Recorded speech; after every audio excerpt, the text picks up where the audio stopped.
Hello, welcome to another episode of Surgical Science. This is Dr. Kant Shah, Pediatric, Laparoscopic and Robotic Surgeon. Today we are going to talk about laparoscopic colon surgery for children, what it is, when it is needed, and what should parents expect. This video is particularly for parents who have been advised colon surgery for their child, and if they are particularly looking for minimally invasive like laparoscopic or robotic surgery options. So firstly, what is colon surgery for children and why is it needed? In adults, they usually have colon surgery for inflammatory conditions like Crohn's or ulcerative colitis or for cancer. In children, this is usually not the case. In children, many are born with an absence of nerve cells called ganglion cells in the last part of intestine, which is the colon and the rectum. And this is called Hirschsprung disease, and we've got a video on this and you can check that out.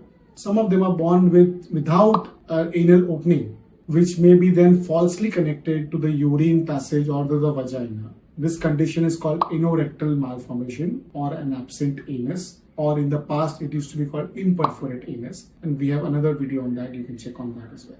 These are the common surgeries which require major colon surgery in children. Apart from this, some children may have strictures due to inflammatory conditions like Crohn's or ulcerative colitis. They may have polyps, which may be juvenile polyps, or they may have adhesive obstructions. And all of this may also need surgery, usually less severe than the ones that are needed for Hirschsprung's or anorectal.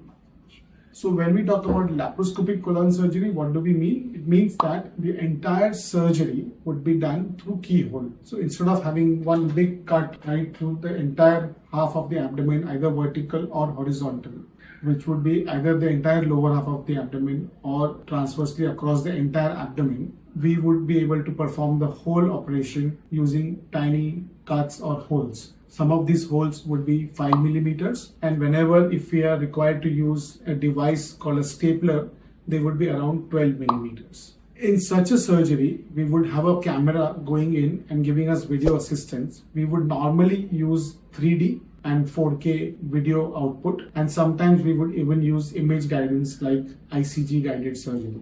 In such surgeries, usually that entire affected part of the colon is removed and the remaining colon is reconstructed in different formats to form a normal anal opening, a normal rectum, and the child should be able to pass stools normally with normal or near normal continence. Continence means they should be able to willingly pass these stools.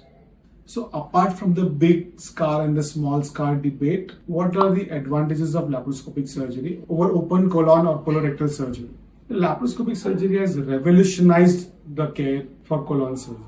Colon surgery means we have to work in the pelvis, which is the lowermost part of the abdomen, where it is very difficult to reach when you do a traditional open surgery. However big a cut you make, that is an area which is very difficult to reach. And if we have to do fine work in that area, it becomes even harder for us to do it. With laparoscopic 3D and even robotic 3D surgery, we are able to use the angles of our telescopes in such a way that we can reach the smallest corner of the pelvis and do very fine work, whatever is required.